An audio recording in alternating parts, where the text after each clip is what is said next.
Please welcome Hispanic Heritage Foundation President and CEO, Antonio Tijerino.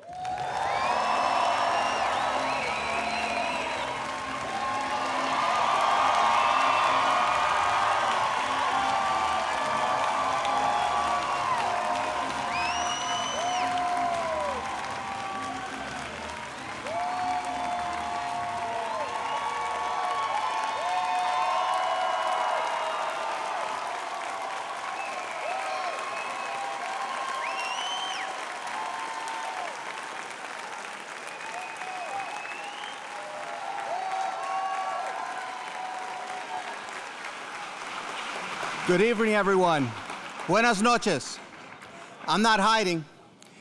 Thank you for that welcoming. I felt like I was getting hugged by about 2,000 people at the same time.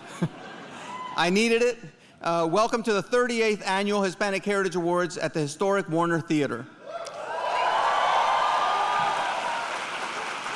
Yes, we moved. The Hispanic Heritage Awards were started in 1988 by the Reagan administration to commemorate the establishment of Hispanic Heritage Month in this country. To me, the Tres Reyes of Hispanic Heritage Month are Gil Coronado, Rudy Bali Sanchez, and past Hispanic Heritage awardee Rudy Becerra, who is here tonight. Thank you, Rudy. El Padrino. And we're still here. It's been tough, and people say, how's everything going? And I'm like, it's been tough, but we're tougher.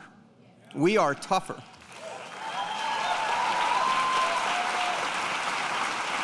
Welcome to my hometown of Washington, D.C. I came to D.C. from Nicaragua as a little boy and became Tony 202 real fast. But D.C. is not just home to me. D.C. is also home to the Cherry Blossoms, to Marvin Gaye, to Mumbo Sauce, Go-Go Music, Fugazi, the Bad Brains, Toñito, Duke Ellington, my Washington football team, and I could go on and on. D.C. is also home to immigrants from 193 countries and territories. Which means as a visitor or resident, you will benefit from the invaluable perspectives, ideas, and cultural experiences. And let's not forget the food. In DC, you will eat the best Salvadoran to Ethiopian food and everything in between. Including whatever my friend Jose Andres whips up. DC is also a temporary home to millions of visitors every year. And we are grateful to Jackie Reyes, Edu, and the DC government for supporting tonight's program. And let me say, you should all feel pretty safe here while you're visiting DC, although it's always good to be careful in any city. But the good news is that the violent crime rate last year in DC was down by 35% from the year before. It was the lowest in over 30 years. I'm proud to be from DC. Y aquí estamos. The Hispanic Heritage Foundation staff, board of directors, and sponsors look forward to once again sharing our cultural pride, our accomplishment, and our continued great promise to this country and the world. If my board of directors could just stand up and get a round of applause for all the support.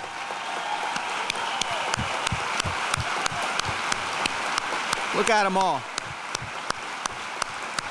Campeones y campeonas. Pero aquí estamos, and that simple statement means so much now. We belong wherever we are and whoever we are. One of us is all of us. From our home countries to the border to our communities across America, including here in Washington, D.C., where many of our laws and policies are made that affect us. Please remember that those laws and policies need to factor in humanity and our values as Americans, not just numbers and politics. We also need to factor in the impact that we have had on this great country even before the Declaration of Independence, because we were here shaping the culture, economy, and landscape way before there was a United States. Shout out to the National Museum of the American Latino. We still need it on the Mall, where our stories can be held and told. Right, Estuardo? Henry, Congressman Castro, and so many others that have worked tirelessly to make that happen, and it will.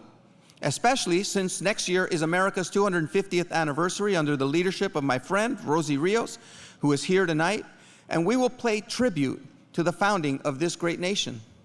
But we also need to honor the countless hands, minds, and hearts that helped build this country during the last 250 years. From the very beginning, immigrants were a part of the America's promise. We came not only from Europe, but from Africa, Asia, Latin America, the Caribbean, and across the world, drawn by the ideals of freedom and opportunity. And we have done our part in those last 250 years. Immigrants fought in the Revolutionary War and every war since. In the 19th and early 20th centuries, immigrants, including Latinos, played a defining role in building America's infrastructure and continue to do so now and well into the 21st century. Immigrants laid railroad tracks across dangerous mountains, harvested crops that fed millions, and worked in factories that powered the Industrial Revolution. And culturally, we helped define what it is to be an American. Salsa outsells ketchup. Does. Bad Bunny outsells Justin Bieber. Last year's honoree, Carmelo Anthony, gave everyone buckets. And arepas, empanadas, and pupusas are better than grilled cheese. Okay, that last one was an opinion, but actually it's not. It's a fact. We also create and innovate. From the zero to color TV, to the artificial heart, to earthquake sensing technology, to chocolate. Our impact has been felt over the last 250 years. But let's talk about now. The U.S. Latino GDP is more than $4 trillion, making us, as a community, the world's 5th largest economy if we were an independent nation.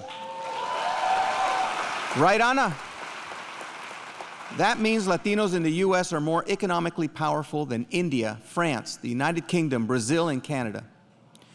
I want to thank my family for being a huge contributor to that statistic. Just check out our target bill. In the last 10 years, the U.S. Latino GDP grew nearly twice as fast as the overall U.S. economy. All of this, let's not forget, while facing challenges like lower wages, wealth disparities. Yet, we are still an economic global force. Nearly half of all the Fortune 500 companies were founded by immigrants or their children. That means the next breakthrough in AI, clean energy, or medical research will likely come from someone whose family arrived just a generation ago. Like my children, who are here in the balcony. They are proud children of immigrants. Speaking of youth,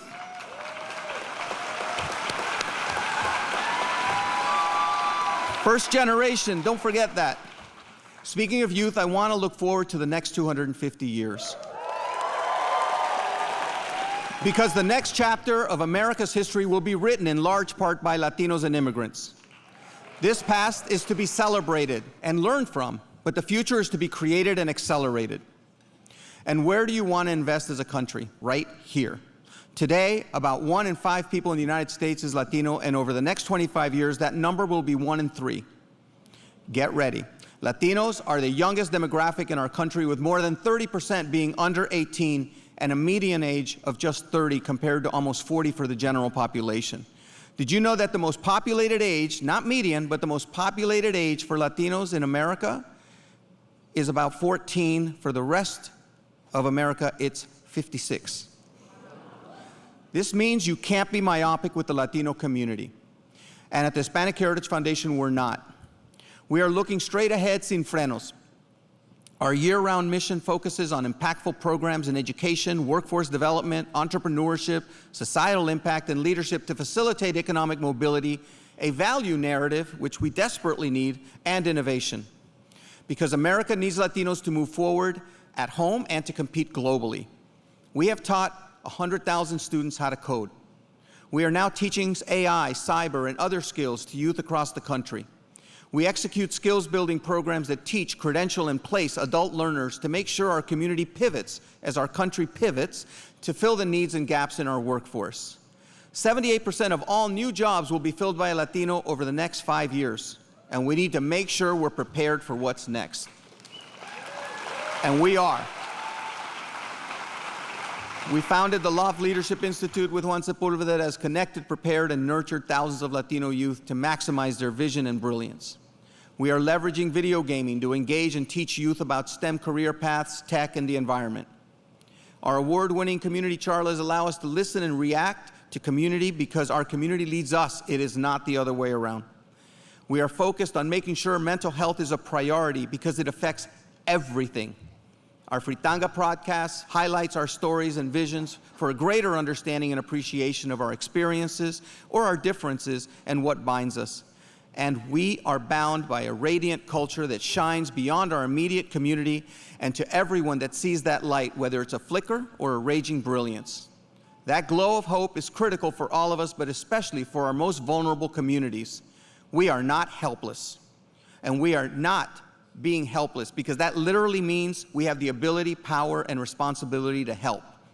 Our migrant communities need our help most of all right now. I'm not talking about violent criminals.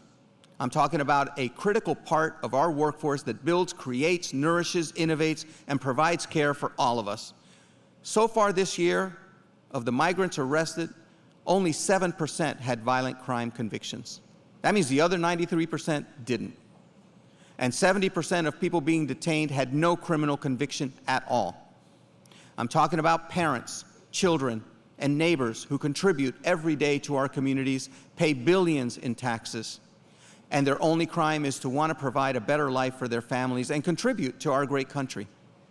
When we arrest, detain, and deport our migrant, refugee, and immigrant familia, we actually weaken our economy, our culture, our future. Our migrant communities are an embodiment of American resilience, sacrifice, and hope, the same values that drew my family and centuries of immigrants to this country, including our founding fathers.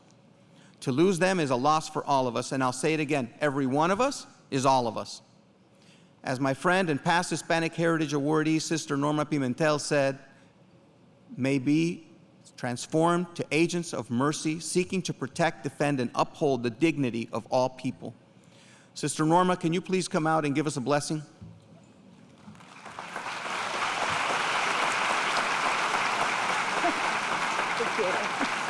And she doesn't have to worry about a teleprompter. I do not. I'm old school. Join me in praying together. Dios de amor. Today we celebrate giving thanks for the vibrant heritage of our Hispanic familia. You have blessed us with the richness of our culture, the beauty of our people, and the resilience to triumph in difficult times. It is in you, God, that we will find the strength, the courage, and the wisdom to stand strong with one another. Guide us, Lord, to be creators of welcoming spaces where everyone can feel safe, valued, and heard. Empower us to be fierce advocates in defense of the dignity and respect of every person. Inspire us, Lord, to walk together on a path that brings us hope and love in all we do.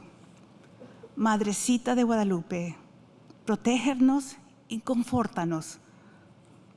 May we never lose hope, knowing that God is always with us. Amen.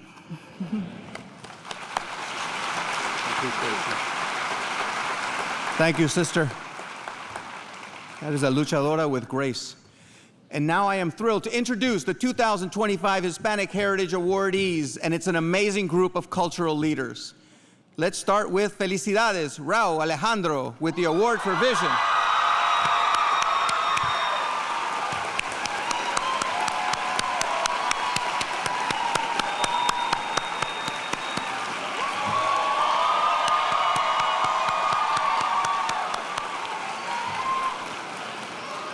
For journalism, mi compadre, Felix Contreras.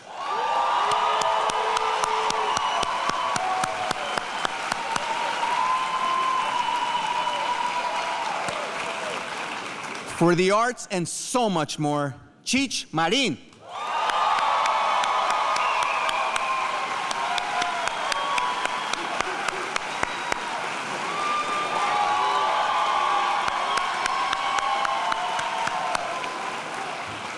For entrepreneurship, Julissa Prado.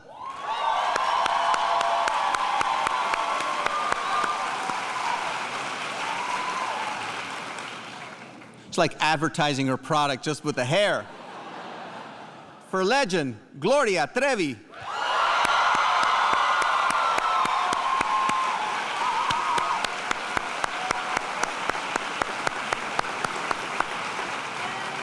And for leadership, Rosie Perez.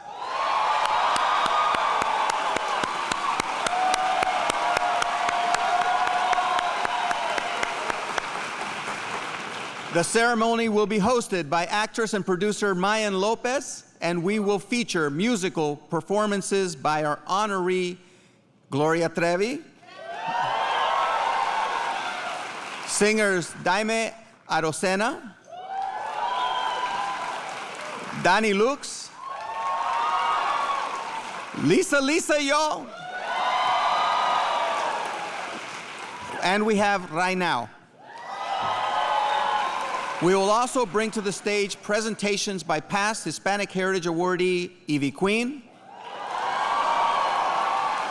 Steve Berlin of Los Lobos, hip-hop pioneer Crazy Legs. In addition, Paulina Chavez, Gina Torres, Yvette Rodriguez, Julian Works, and Rene and Javier from Menudo. Thank you again to our sponsors.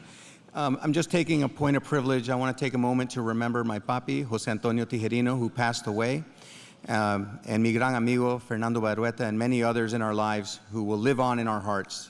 The Aztecs believe that there are two deaths. The first is when your body ceases to function, but the second and the final death is when the memory of the person is forgotten.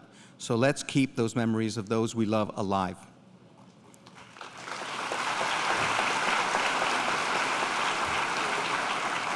I also want to give a huge thank you to the Hispanic Heritage Foundation staff and extended team, including volunteers, for their work in making this evening possible.